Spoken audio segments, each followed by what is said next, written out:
पाकिस्तान में हर गुजरते दिन नए सूबों का तकाजा जोर पकड़ रहा है। नए सूबे बनाकर इंतजामी खुद मुख्तारी तकसीम करने की ज़रूरत पूरी रियासत पाकिस्तान महसूस कर रही है। पाकिस्तान में नए सूबों के क़याम के हवाले से पिछले साल 28 सितंबर की तारीख बहुत अहमियत की हामिल थी। उस दिन chief of army staff field marshal Syed Asim Munir ने पाकिस्तान में बिजनेस कम्युनिटी की चोटी की शख्सियात से मुलाकात की थी और अपनी सोच का बरमला इजहार किया था कि पाकिस्तान में नए सूबे या नए एडमिनिस्ट्रेटिव यूनिट्स, इंतज़ामी यूनिट्स बनाए जाएं और इस मामले पर कौमी रेफरेंडम कराया जाए। ऑन माई रेडार में आज हम इस सवाल का जवाब तलाश करेंगे कि नए सूबे पाकिस्तान की पॉलिटिकल, इकोनॉमिक और एडमिनिस्ट्रेटिव सर्वाइवल का इशू आखिर क्यों बन गए हैं। क्या पाकिस्तान के 25 करोड़ लोगों का बोझ सिर्फ 4 सूबे उठा सकते हैं और क्या नए सूबे या नए इंतज़ामी यूनिट्स बनाना ज़रूरी है। एक आसान सी मिसाल के ज़रिए मैं ये बात आपको इस तरह से समझा सकता हूँ कि 4 सूबों गिलगित बल्तिस्तान, आज़ाद कश्मीर के इंतज़ामी यूनिट्स पर मुश्तमिल वफाक़ पाकिस्तान में अगर सिर्फ सूबे पंजाब की बात की जाए तो 12.5 करोड़ की आबादी के लिहाज से हमारा पंजाब दुनिया के 180 मुल्कों से बड़ा मुल्क है। इसी तरह बलूचिस्तान रकबे के लिहाज से दुनिया के 130 मुल्कों से बड़ा है। यही वजह है कि इस गैर मुतवाज़िन सूबाई तकसीम के साथ पाकिस्तान में गवर्नेंस के मसाइल वक्त के साथ मज़ीद कॉम्प्लिकेटेड हो रहे हैं। आपसे एक दिलचस्प हकीकत शेयर करूंगा कि दुनिया में सिर्फ 10 मुल्क ऐसे हैं जिनकी आबादी हमारे सूबे पंजाब से ज़्यादा है।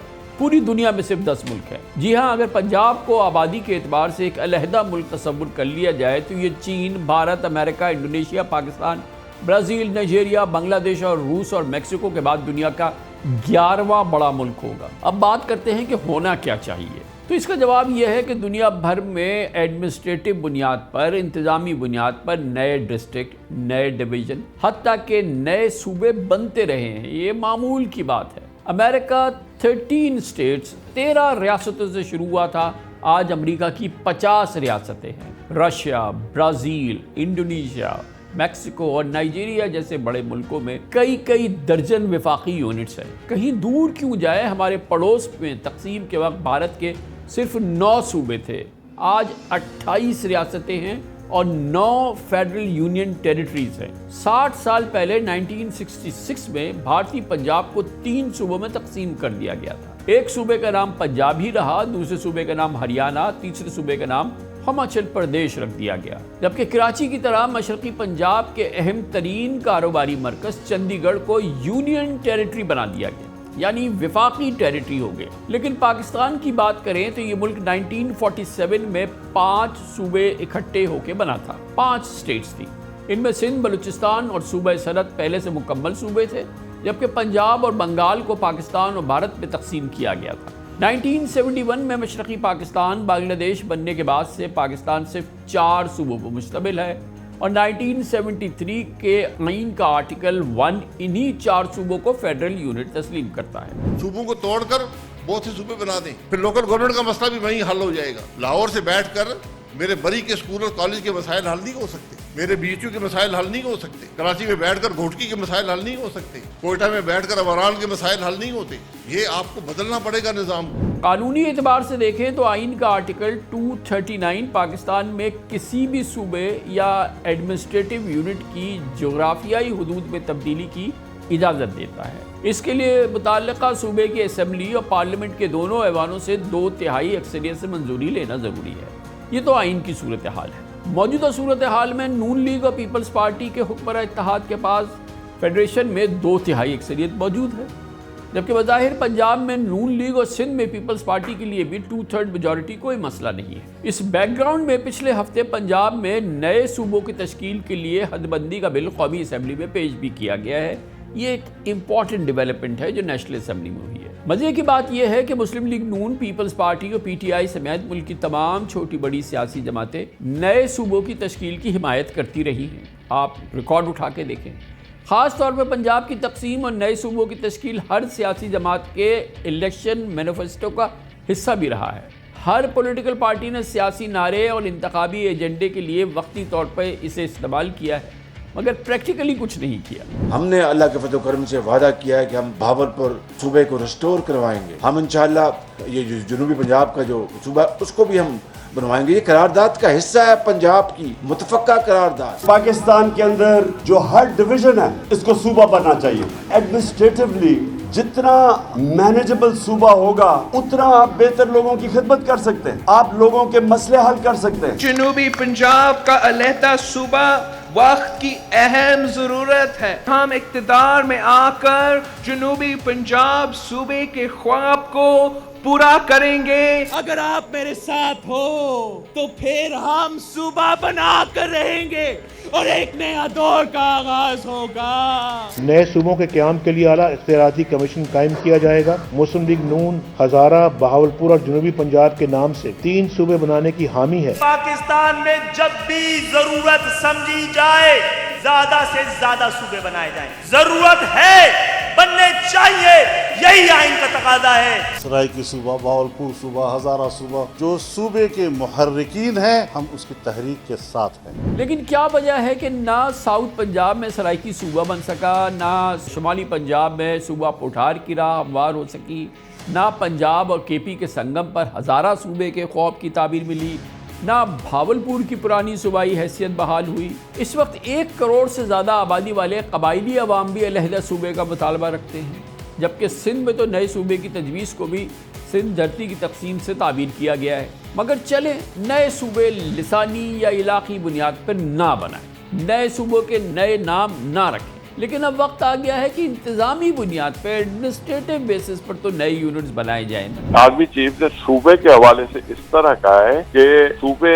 हमारे और इंडिया में फर्क किया है। इंडिया में सूबे बने, हमने सूबे बढ़ाए नहीं है, लेकिन हमारे यहाँ चले ठीक है तो northern Sindh, southern Sindh, northern Punjab, southern Punjab, northern Khyber Pakhtunkhwa, southern, तो इस तरह हम सूबे बना दें ताकि किसी को इशू भी ना हो। सिंध अपनी जगह पे रहेगा, अब उसके साथ अटैच हो जाएगा नॉर्दर्न, साउदर्न, वेस्टर्न। तो इसी तरह पंजाब के हवाले से उन्होंने कहा कि उसको हम 6 उसमें डिवाइड करें।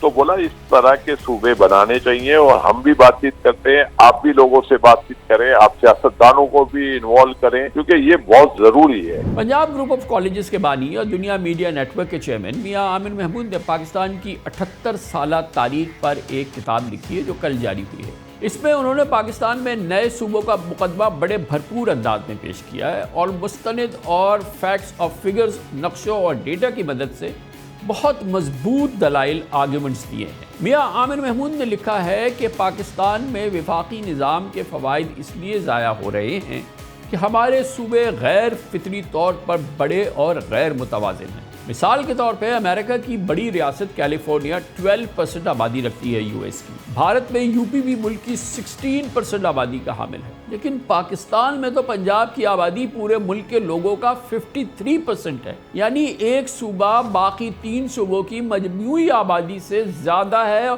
और अक्सरियत रखता है। सिंध की आबादी कनाडा, इराक और अलजायर जैसे मुल्कों से ज़्यादा है। केपी की आबादी ऑस्ट्रेलिया और सऊदी अरब से बड़ी है। बलूचिस्तान का रकबा यूके, इटली, नॉर्वे और फिनलैंड जैसे दर्जनों मुल्कों से ज़्यादा है। मियां आमिर महमूद साहब ने अपनी किताब में तजवीज़ किया है कि पंजाब को 10, सिंध और केपी को 7-7, जबकि बलूचिस्तान को 8 सूबों में तकसीम कर दिया जाए। गोया पाकिस्तान 32 सूबों या चले सूबे ना बनाए, इंतज़ामी यूनिट्स में तकसीम कर देना चाहिए। बेशक पंजाब की गैर मामूली आबादी ने बाकी सूबों को सियासी तौर पर बेइंतहा कमज़ोर कर दिया है। छोटे सूबे फेडरल गवर्नमेंट को पंजाब की प्रॉक्सी समझते हैं, जिससे विफाक पर उनका एतमाद ख़त्म हो रहा है। वैसे भी 25 करोड़ आबादी वाले मुल्क में आधी से ज़्यादा आबादी महज एक सूबे की होना बज़ाते खुद एक गैर मुतवाज़िन विफाक की अलामत है। ये नाकाबिल तरदीद हकीकत है कि कौमी असम्बली की 336 नशिस्तों में से 173 पंजाब की हैं और बाकी 163 नशिस्तें 3 सूबों में जाती हैं। गोया जो पंजाब जीत गया उसने पूरे पाकिस्तान में हुकूमत बना ली, जो पंजाब जीता वो पाकिस्तान जीता। यही वजह है कि पाकिस्तान में तख्त लाहौर की हुक्मरानी एक मकबूल फ़िक्रा रहा है। सारे पाकिस्तान के लोग तख्ते लाहौर से तंग आ चुके हैं, बल्कि लाहौर के लोग तख्ते लाहौर से तंग आ चुके हैं। तख्ते लाहौर से सिर्फ अपना हक मांगते हैं, उनको तख्ते लाहौर से आज़ादी मिले। यकीनन सूबाई मरकजियत की वजह से मुल्क में वसाइल और इख्तियार की तकसीम को मुनसिफाना नहीं बनाया जा सका, जिसके नतीजे में पाकिस्तान के मुख्तलिफ हिस्से शदीद पसमानदगी, लापरवाही और महरूमियों का शिकार हैं। इसकी सबसे बड़ी मिसाल पाकिस्तान के सबसे बड़ा शहर कराची है। विफाक को 65% और सिंध को 90% रेवेन्यू देने वाला कराची दुनिया का डिक्लेयर्ड अनलिवेबल शहरों में तीसरे नंबर पर है। नाकाबिल रिहाइश मुल्कों में दुनिया के अगर 3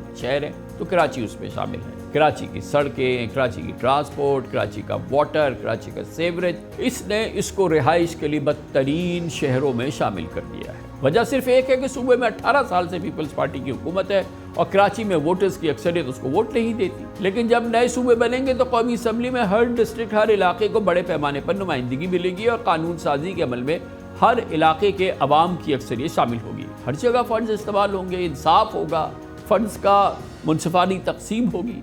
कराची जैसा हाल कराची का नहीं होगा। यकीनन दुनिया के कई मुल्कों ने बड़े सूबों को छोटे इंतजामी यूनिट्स में तब्दील करके न सिर्फ सरकारी मशीनरी को कारकर्दगी, उसकी परफॉर्मेंस बेहतर बनाई है, बल्कि सरकारी अखराजात में भी इससे कमी हुई है। नए एडमिनिस्ट्रेटिव यूनिट्स की तश्कील के बाद NFC अवार्ड भी उसी तरह तकसीम किया जाएगा। विफाक और प्रोविंसेस में एक नया सोशल और इकोनॉमिक कॉन्ट्रैक्ट होगा। गुज़िश्ता 78 ईयर्स में नए सूबों या यूनिट्स की तश्कील को सिविलियन हुकूमतों ने सियासी नाराबाजी और मिलिट्री रूलर्स ने देरीना एजेंडा तो बनाया, मगर इस पर अमल नहीं किया गया। जनरल ज़ियाउल हक, ज़फ़र अहमद अंसारी कमीशन के तहत मुल्क में 35 प्रोविंसेस बनाने के ख्वाहिशमंद थे।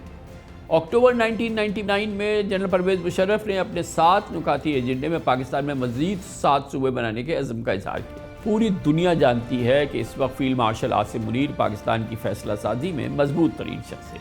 पूरी कौम की दुआएँ और फ़ौज पाकिस्तान की बेमिसाल पेशा वराना सलाहियतों की वजह से वो भारत से एक तारीखी जंग जीत चुके हैं। अब अगर वो नए सूबों या नए एडमिनिस्ट्रेटिव यूनिट्स की तश्कील के फ्रंट पर भी कामयाबी का झंडा गाड़ते हैं, सबसे दरीन मसला को हल करते हैं, तो यकीनन 25 करोड़ पाकिस्तानियों के दिलों में और तारीख़ पाकिस्तान में फील्ड मार्शल सैयद आसिम मुनीर हमेशा के लिए अमर हो जाएंगे। सीधा सा फॉर्मूला है, पाकिस्तान के इस मसले को हल करें, नए सूबे बनाएं, नए सूबों का नाम नहीं तो नए एडमिनिस्ट्रेटिव यूनिट बनाएं, ताकि पाकिस्तान भी एक खुशहाल मुल्क बन सके। इस हवाले से हमने देखा है कि पाकिस्तान की बिजनेस कम्युनिटी, पाकिस्तान में पॉलिटिशियंस, पाकिस्तान के ओपिनियन लीडर, किसी को इस बात में एतराज़ नहीं है कि पाकिस्तान को अब नए सूबों की ज़रूरत है, पाकिस्तान को नए एडमिनिस्ट्रेटिव यूनिट्स की ज़रूरत है। इस सिलसिले में बड़ी बुलंद आवाज़ आई है federation of Pakistan chamber of commerce की जानिब से। पाकिस्तान के ताजरों की सबसे नुमाइंदा तंजीम, इसके पेट्रन इन चीफ जो यूनाइटेड बिजनेस ग्रुप से ताल्लुक़ थे, जनाब SM तनवीर, हमें लाहौर से ज्वाइन कर रहे हैं। बहुत बहुत शुक्रिया SM तनवीर साहब। ये बताइएगा कि FPCCI ने, यूनाइटेड बिजनेस ग्रुप्स ने और पाकिस्तान के ताजरों ने एक आवाज़ के साथ इस बात की हिमायत की है कि पाकिस्तान में मज़ीद सूबे होने चाहिए या पाकिस्तान में मज़ीद एडमिनिस्ट्रेटिव यूनिट्स होने चाहिए। आप भी क्या ये समझते हैं कि पाकिस्तान के इकनॉमिक सर्वाइवल के लिए ये सबसे इम्पॉर्टेंट ज़रूरत है? बिस्मिल्लाहिर्रहमानिर्रहीम। कामरान भाई, जैसे आपने सारा एक्सप्लेन किया, डेफिनेटली यस। हमारा FPCCI में हमने एक रिसर्च सेल बनाया और रिसर्च सेल पे हम वक्तन फक्तन काम करते रहते हैं। जैसे आप पिछले साल हमने IPP का एक मुद्दा उठाया और अल्हम्दुलिल्लाह अब गवर्नमेंट ने एग्री भी किया और उसको इम्प्लीमेंट भी किया। इसी तरह से जो हम अपना टारगेट अचीव करना चाहते हैं, हमारा जो टारगेट है, हमें $100 बिलियन की एक्सपोर्ट चाहिए इस मुल्क में। हम पावर्टी एलिवेशन पे काम करना चाह रहे हैं, हम कॉस्ट ऑफ डूइंग बिजनेस को कम करना चाह रहे हैं, हम इंपोर्ट सब्सटीट्यूशन पे काम करना चाह रहे हैं, हम इन्फ्लेशन कंट्रोल करना चाहते हैं। ये सारा का सारा वक्त ही अचीव होगा जब एक कॉमन आदमी को उसको फायदा हो। जितने भी डिवीजन है पाकिस्तान में, 38 डिवीजन है। फेडरेशन जो है, हम डिस्ट्रिक्ट इकोनॉमी पे काम कर रहे हैं पिछले 1.5 साल से, डिस्ट्रिक्ट एंड सेक्टोरल इकोनॉमी के ऊपर। अब जब डिस्ट्रिक्ट इकोनॉमी में काम करते हुए जाते हैं, वहां पर आपने कमिश्नर्स बिठाए हुए हैं, DCs एंड DPOs बिठाए हुए हैं। उनका काम है एडमिनिस्ट्रेशन देखना, उनका काम है लॉ एंड ऑर्डर देखना और इंफ्रास्ट्रक्चर डेवलपमेंट का काम करना। मुझको पता है इकोनॉमी कौन देख रहे हैं वहां की, वो जो इकोनॉमिक पोटेंशियल है, अगर वही कोई नहीं देखेगा तो काम किस तरह से चलेगा। तो अब काफी हो चुका है, अब इनको इस पे आना ही पड़ेगा, नहीं तो हम अपना टारगेट अचीव नहीं कर सकते। इस पे आना पड़ेगा मतलब आपका ये है कि आप क्या, पहले तो ये बताइए कि आप क्या स्पेसिफिकली चाहते हैं कि मज़ीद सूबे बने, या आप चाहते हैं कि बहरहाल फुल्ली ऑटोनमस मुकम्मल खुद मुख्तार एडमिनिस्ट्रेटिव यूनिट्स बनाए जाएं पाकिस्तान में? सर, हम कहते हैं कि जितने भी डिविजन्स हैं उसको ऑटोनॉमी दे दी जाए। अब ऑटोनॉमी देने के लिए ये तो गवर्नमेंट का काम है ना कि वो उसको छोटा ऑटोनॉमी यानी कि खुद मुख्तारी, इससे आपकी क्या मुराद है वो बताइए कि आप क्या चाहते हैं? वहां पर वो जो वहां के लोकल के लोग हैं, जो लोकल के लोग इलेक्टेड आगे आएंगे, जिसके दादा परदादा की कब्रें हो, जिसके बच्चे वहां पर स्कूल पढ़ रहे हो, जो रिस्पॉन्सिबल हो, जो ओनरशिप हो। आप ओनरशिप नहीं देंगे वहां पर तो कोई भी आदमी काम नहीं करेगा। एक कमिश्नर आता है, वो साल के बाद 6 महीने के बाद चला जाता है। मुझको वहां पर इलेक्टेड टीम चाहिए है जो वहां पर पोटेंशियल, उसके पोटेंशियल को तो निकाले। मैं सवात गया हूं, मेरा तो काम है पूरे तो आप एहसन तनवीर साहब, आप बुनियादी जमहूरियत की बात कर रहे हैं, आप बेसिक डेमोक्रेसी की बात कर रहे हैं, आप local bodies, empowered local bodies की बात कर रहे हैं जिनके पास कुल्ली इख्तियार हो। एग्जैक्टली हम यही कह रहे हैं, उसको पूरी पावर दी जाए कि अब उसके लिए छोटा सूबा बनना है तो छोटा सूबा बनाए, उसके लिए एडमिनिस्ट्रेटिव अगर कोई उन्होंने पावर देनी है तो वो अपना फैसला करे। बट हम जब तक ये काम नहीं होगा, ये काम नहीं चल सकता। देखे ना, यूएसए में बन चुके हैं। जब इंडिया पाकिस्तान आजाद हुआ तो इंडिया में अभी आपने खुद कहा कि 9 सूबे थे, अब वहां पर 36 बन चुके हैं वो दोनों मिलाकर। पाकिस्तान जब आजाद हुआ, जो वेस्ट पाकिस्तान की जो पॉपुलेशन थी वो 33 मिलियन की थी, आज 250 मिलियन की हो गई है। आज भी 4 सूबे हैं, एक आईसीटी है। तो किस तरीके से आप कंट्रोल करेंगे? क्या लाहौर पूरा पाकिस्तान है? क्या कराची पूरा पाकिस्तान है? क्या खानेवाल नहीं है? क्या सखर नहीं है? क्या लड़काना नहीं है? उसको भी तो ताकत दो, उसको भी तो आगे लेकर आओ। और उसके अंदर जो पोटेंशियल है वो कौन देखेगा, वो उसको कौन निकालेगा? मैंने अभी मिसाल दे रहा था, मैं सवात गया, सवात में एमरल्ड निकल रहा है, सवात में टूरिज्म है, कुछ भी काम नहीं हो रहा वहां पर। अरबों रुपए का ये प्रेशियस स्टोन मुल्क से बाहर जा रहा है। मैं सकर गया, सकर में खजूर आपकी निकलती है, 4-4 कंटेनर एक्सपोर्ट हो रहे हैं, बट वो रॉ जा रहे हैं। दुनिया में डेट्स में वैल्यू एडिशन हो रही है, कोई बैठ के वहां पर काम करे, उसकी वैल्यू एडिशन कैसी होगी, उस प्रोडक्ट में आगे किस तरह से लेके जाएंगे, हम अपनी एक्सपोर्ट को कैसे बढ़ाएंगे। मैं वजीराबाद गया, वहां पे कटलरी का काम हो रहा है। अब मैंने जब चेक किया तो पूरी दुनिया में $82 बिलियन की ट्रेड है कटलरी की, तो यहां से कितना जा रहा है? $140 मिलियन। क्या मजाक कर रहे हैं हम लोग क्या? तो तनवीर भाई, आप ये कह रहे हैं कि जब जो शहर है, जो मरकज़ है, या जैसे कि आपने कहा कि 38 डिवीज़न है पाकिस्तान के, जब इसके फ़ैसले वहाँ होंगे, आपने बड़ा इम्पॉर्टेंट लफ्ज़ इस्तेमाल किया, यहाँ पे वो लोग होंगे जिनको वहाँ के लोगों ने इलेक्ट किया और वो ओनरशिप होगी उनके पास, और वो टोटली ऑटोनमस होंगे अपने फ़ैसले करने में। वो सूबे के मुख्तार नहीं होंगे के निसार नहीं कर रहे होंगे, वो विफाक पे इन्हिसार नहीं कर रहे होंगे, वो अपने फ़ैसले वही कर रहे होंगे जैसे मिसाल के तौर पे अमेरिका की एक रियासत करती है, भारत की एक रियासत करने में के लिए खुद मुख्तार है।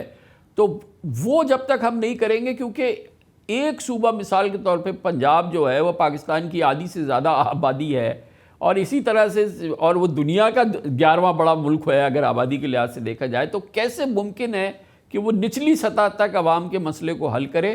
तो ये तो आप पूरे निज़ाम में एक बड़ी तब्दीली की बात कर रहे हैं। तो आपके ख्याल में ये एक कौमी रेफरेंडम होना चाहिए इसके लिए, या जो आइन में जो तरतीब दी गई है, उन फैसला तो उन्होंने करना है जिनका कि इख्तियार है इस वक्त।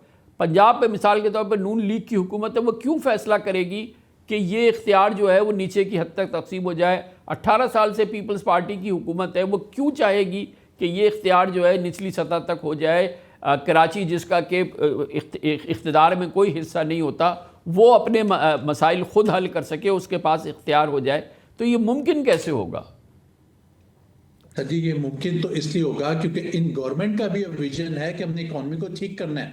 अगर आज 78 ईयर्स हो चुके हैं, 78 ईयर्स के बाद भी आज भी हम वही दकियानूसी सिस्टम को चलाते रहे, तो फिर आप भूल जाएं अगले 100 साल भी कुछ नहीं हो सकता यहाँ पर। ये जो इंडिया पाकिस्तान की जंग हुई, हमें तो रियलाइज हुआ है कि आज़ादी की क्या वैल्यू है। मैं आपको सच बताऊं, ये 14 अगस्त को पहली बार हमारे को फील हुआ कि हमारी कितनी ज्यादा आज़ादी की वैल्यू है। अगर ये गंदा दुश्मन, अगर ठीक है हमारी आर्मी बहुत अच्छा लड़ लिया है, बट मुझको ये पता है ना अब हमारी इकोनॉमी ठीक नहीं होगी। 412 बिलियन डॉलर का आपका जीडीपी का साइज है पाकिस्तान का, इंडिया का 4 ट्रिलियन डॉलर का है, चाइना का 19 ट्रिलियन डॉलर का है, यूएसए का 29 ट्रिलियन का है। अब हम किधर बैठे हुए हैं यार? हम आज भी वो दकियानूसी सिस्टम को लेके अगर चलते रहे तो ये तो हर चीज कोलैप्स होने जा रही है। दुश्मन हावी हो जाएगा। जो हमारे साथ होगा, आप सोचे तो हमारे साथ क्या होता, आज वो ये जंग जीत जाता, हमारे बच्चों के साथ क्या होता, हमारी फैमिलियों के साथ क्या होता है यहाँ पर। बॉस ये काफी हो गया है, हमें इस मुल्क को एशियन टाइगर बनाना है। Enough is enough. ये बातें छोड़ें, आउट ऑफ द बॉक्स जाके सोचें और खुदा के वास्ते सब मिल के सोचें और उसको लेके आगे चलें। अच्छा, इसमें एक गोल्डन अपॉर्चुनिटी हमारे पास जो आई है, क्योंकि जब तक के पाकिस्तान में जो ताकत का मरकज़ है जो वो इस चीज़ को नहीं रिकग्नाइज़ करेगा जो मेरे आपके और 25 करोड़ लोगों के मसले का हल है, तो उस वक्त तक तो ये मसला हल नहीं हो सकता। कहने को जमहूरियत है और फिर ये दो जमातों के पास इख्तियार है कुल्ली, वो अपने इख्तियार को क्यों तहलील होने देंगे। लेकिन बहुत ही इम्पॉर्टेंट डेवलपमेंट थी गुज़िश्ता साल, 1 साल पहले जो है, जब फील्ड मार्शल आसिम मुनीर, जो कि उस वक्त जनरल आसिम मुनीर थे, उन्होंने कराची में बिज़नेस कम्युनिटी के सामने इस हवाले से ये बात की, वही जो मैं और आप बात कर रहे हैं, जो हर पाकिस्तानी बात कर रहा है, उन्होंने ये बात की मज़ीद सूबों के हवाले से और एडमिनिस्ट्रेटिव यूनिट्स के हवाले से। तो वो एक बहुत बड़ी आवाज़ बन गए अवाम की, उनकी बात जो थी वो अवाम की पुकार बन गई। तो अब इसको आगे बढ़ने के लिए पूरी कौम को भी तो साथ चलना होगा ना, कि वो मजबूर करें जो दो बड़ी पॉलिटिकल पार्टीज़ हैं उनको, कि वो अवाम की इस बात को सुने। इसके लिए तो हमें कौमी तहरीक की ज़रूरत होगी तनवीर भाई। देखिए सर, जितनी बेरोजगारी और हम बेरोजगारी का जो बता रहे हैं 22% है, अब यकीन कर लें 22 नहीं है, उससे बहुत ज़्यादा है। ऑफिशियल फिगर 22.5 कहते हैं, ये 40% से भी ज़्यादा है। आप टीवियों पे, मैं अखबारों में पढ़ता हूँ, लोग खुदकुशियां कर रहे हैं, अपने बच्चों को मार रहे हैं। ये अंडरस्टैंड करना पड़ेगा, ये भी पाकिस्तानी है और मैं समझता हूँ ये अंडरस्टैंड करेंगे, क्योंकि जिस तरीके से हालात खराब होते जा रहे हैं दिन ब दिन। आप मुझे केपी की मिसाल देना सर, 3 साल से कहा जा रहा था ये 52 ग्लेशियर मेल्ट हो रहे हैं क्लाइमेट चेंज की वजह से। कोई आदमी ने क्यों नहीं टाइम पे रिएक्ट किया? वहां पर कम से कम 2-2.5 हजार लोग मर गए। कोई क्यों नहीं पूछने वाला? टाइमली क्यों नहीं रिएक्ट करते? मैं सिंगापुर में किसी हॉस्पिटल में गया, उसने बोला हमारा पे तो हॉस्पिटल खाली हो गए हैं, हमारे हॉस्पिटल कोई बीमार आ जाए तो टीमें उस एरिया में जाके देखती हैं कि वहां प्रॉब्लम क्या थी, क्या बीमारी आई जो वहां कोई बीमार हो गया, उधर जाके करते हैं। सर हमें प्रोएक्टिव होना पड़ेगा, इस तरीके से काम नहीं चल सकता। 78 ईयर्स, खुदा के वास्ते बस कर दें। हम अब अपने बच्चों को क्या शक्ल दिखाएंगे? ये तो शायद तहरीक चलेगी, मुझे नहीं पता। मैं समझता हूं कि हमारी जो 2 बड़ी पॉलिटिकल पार्टियां हैं, मैं समझता हूं उनको भी इस बात को समझना चाहिए और वो समझ भी रहे हैं, और इंशाल्लाह मैं तो उम्मीद कर रहा हूं कि वो उस पे इसका हल निकालेंगे। तो ये तो बहरहाल जो आप जिस उम्मीद का इजहार कर रहे हैं वो कोई खाली एक उम्मीद की बात नहीं है या हवा में बात नहीं कर रहे, क्योंकि इन तमाम सियासी जमातों ने मज़ीद सूबों की बात मुख्तलिफ़ मौक़ों पे अपने नेशनल एजेंडा में, अपने मैनिफेस्टोज़ में की हैं, तकरीरें की हैं, जुलूस निकाले हैं, मज़ीद सूबों के लिए किए हैं। पीपल्स पार्टी ने एक पूरी तहरीक चलाई है मज़ीद सूबों के लिए। पंजाब में नून लीग हमेशा कहती रही है कि सूबे बनने चाहिए, पीटीआई के मैनिफेस्टो में भी सूबे हैं। तो अपेरेंटली तो कोई रुकावट नहीं होनी चाहिए, ये तो एक बहुत ही स्मूथ अमल होना चाहिए। क्यों हम समझ रहे हैं कि ऐसा नहीं होगा? नहीं, मैं तो आई एम श्योर, मैं तो यही कह रहा हूं। देखिए, हम तो कह रहे हैं कि आपने ऑटोनॉमी देनी है। अब ये गवर्नमेंट का काम है। मुझसे मीडिया वाले बार बार पूछते हैं आप सूबों की बात कर रहे हैं, मैला आप सूबा बनाएं या एडमिनिस्ट्रेटिव पावर दें, मुझे नहीं पता, ये तो गवर्नमेंट का काम है। तो यही गवर्नमेंट का काम है, असेंबली में बैठे हुए हैं, सीसीआई में बैठे हुए हैं, वहां जाके, क्यों मैं तो गवर्नमेंट नहीं हूं ना सर, मैं तो एक बिजनेसमैन हूं, मैंने अपने मुल्क की इकॉनमी देखनी है, मैंने इकॉनमी पे बात करनी है। हमारी इकॉनमी नहीं चल सकती जब तक इसका मसला का हल ना हो। आप अंदाजा नहीं है जो हमारे मुल्क में ये पॉवर्टी का जो बॉम्ब पड़ा हुआ है, जो इन्फ्लेशन के बॉम्ब्स पड़े हुए हैं, अनएम्प्लॉयमेंट के बॉम्ब पड़े हुए हैं सर। $40 बिलियन का तो ट्रेड डेफिसिट है यार, क्यों नहीं समझ रहे हैं? वेट किसका कर रहे हैं? और सिर्फ आप 2-4 शहर पकड़ लेंगे और आप कहेंगे हम इसी पे काम करते रहेंगे, कभी ठीक नहीं हो सकता सर। 38 लेकिन वो 2-4 भी नहीं है वो शहर तो एक $5 बिलियन की भी एक्सपोर्ट कर देना तो $200 बिलियन की एक्सपोर्ट हो जाएगी। हम क्या बातें कर रहे हैं, हम कहां पर जाके बैठ गए? आपका खानदान, आप लोग और दूसरी हमारी बिजनेस कम्युनिटी कराची में रह चुके हैं, आप लोगों ने कराची में बिजनेस किया है। आप कराची का हाल देखें, कौन सा शहर है जो पाकिस्तान का जो है वो वाकई, कुछ शहर ऐसे हैं जो वर्कबल शहर हैं, लाहौर और एक दो चार और शहर 2-3, मगर आप ज़रा कराची का हाल देखें जो कि इंजन है पाकिस्तान की इकॉनमी का। कि पूरी दुनिया ने करार दिया है कि 3 अगर अनलिवेबल सिटीज़ है तो उसमें कराची शामिल है। तो ये कौन सा सिस्टम है जो काम कर रहा है? Totally failed, total system failed है। और उसके बावजूद अभी मैं परसों कराची में था तो दादू चैम्बर का प्रेसिडेंट हमारा आया कराची मिलने के लिए, 7 घंटे ड्राइव करके आया। अब अगर चलो वो फिर थोड़ा पैसे वाला था, अफोर्ड कर सकता है, अगर किसी से मुलाकात है, किसी को सेक्रेटेरिएट जाना है, किसी को सेक्रेटरी से मिलना है, तो क्या आप समझते हैं कि वो 7 घंटे ड्राइव करके हर रोज वहां से कराची आएगा और अपना काम कराएगा? पॉसिबल, इम्पॉसिबल है। इसको हम जब तक हम अंडरस्टैंड नहीं करेंगे, इसका सोल्यूशन नहीं निकालेंगे सर। हम हर चीज को नेगेटिव ले लेते हैं, इसको आउट ऑफ द बॉक्स सोचें, तभी हम आगे जाएंगे ना। 78 साल के बाद वहां के वहीं खड़े हैं, हम कर क्या रहे हैं? आपका जीडीपी साइज कुछ भी नहीं है, $412 बिलियन मजाक है यार, ये तो दुनिया मजाक बनता है हमारा। अब हम बस कर दें, अब हमें आगे जाने का वक्त है, हम सब सर जोड़ के बैठ जाएं और आगे भागें और तेजी से भागें। और आपको क्या ये मसला हल होने से आपका कहना ये है कि इकॉनमी जो है वो ओवरऑल वो बेहतर होगी, ओवरऑल जो हमारी जीडीपी है वो बेहतर होगी, ओवरऑल हमारी ग्रोथ में बेहतरी आएगी जब ये तमाम हमारे जो डिवीजन हैं ये ऑटोनमस हो जाएंगे, एडमिनिस्ट्रेटिव यूनिट्स हो जाएंगे, या ये अपने फैसले खुद करने के काबिल हो जाएंगे, या ये कि ये सूबे बन जाएंगे? मैं समझता हूँ सर, ये देखें, ये वर्ड सूबा, अगर सूबा बन के हल होता है तो सूबा बनना चाहिए, ठीक है, ऑटोनॉमी देनी है, उसका भी तरीका। मैं ये कह रहा हूँ उसको बस एम्पावर कर दें, आप अंडरस्टैंड करें। इस वक्त हम बचपन से सुनते सुनते बूढ़े हो गए कि इस मुल्क में $4 से $5 ट्रिलियन का रेयर अर्थ है, $2 ट्रिलियन का प्लेसर गोल्ड है। आप एग्रीकल्चर की बात कर लें यार, एग्रीकल्चर में हमारे साथ क्या हो रहा है इस वक्त? Lowest yield in the world हमारे पास है, कोई वैल्यू एडिशन एग्रीकल्चर की नहीं हो रही। जिसका इलाका है भावलपुर इस वक्त सबसे बड़ा हमारा डिवीजन है जहां कॉटन ग्रोइंग होती है। आज कॉटन की यील्ड ही नहीं आ रही पाकिस्तान में।